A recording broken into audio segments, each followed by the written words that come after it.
seemed like a fairly even game except for the second quarter. What did you see in that frame? Were you on drugs?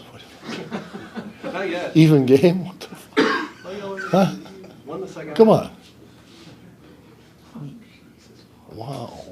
Jeez, whiz. They kicked our ass. But there's it was much like the Atlanta game. Like they came out on fire. We couldn't make shots. Everybody put their heads down, and then your pace goes away. Your defense sucks. Blah blah blah. They're young. That happens now and then. Second half, I think we outscored them 6 or 7 points in the second half. But we did the same thing in Atlanta. We got down by, I forgot now, 30 maybe? 35 at half, and we got it back to 7 in the second half. So what's the difference there? It's maturity, youth, continuing to play,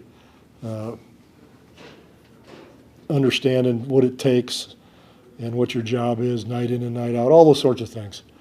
So we did it tonight. Also in the second half, did it appear to you that Devin was more aggressive in getting to the paint, getting to the foul line? Yeah, he wasn't just counting on starting his game up offensively. We're trying to get him to defense himself into the game, not jump shot himself into the game. Now, that doesn't always work that way. So when he was driving it, in the second half, that was a good sign because he's done that before to get himself back in the ball game, and then shots start to fall and that sort of thing. I know Victor's still not playing back-to-backs. Do you know which one he'll play, either Charlotte or Washington? Not yet. Does it necessarily have to be that he sits the first one or sits the second one and plays the first one, or could go in? He just can't play back-to-backs, and they upped his minutes. I think we played him 27 tonight. Yeah. They upped him from 24 to 27, so we did that. Does he get a say in which game that he would rather sit out if he has to sit out one? I'm going to go ahead and doubt it.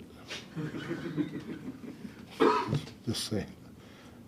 You can't argue. I'll talk to Gregg and see what he says. What do you think of the minutes Dominic Marlowe has given you lately as that back?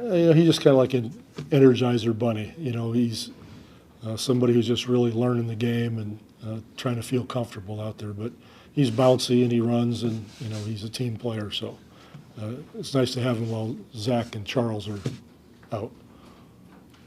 Yes, sir. How do you keep your guys from getting used to losing and getting where it's comfortable as opposed to being, Well, if they get comfortable with it, I'll have their ass. That's the only answer there is.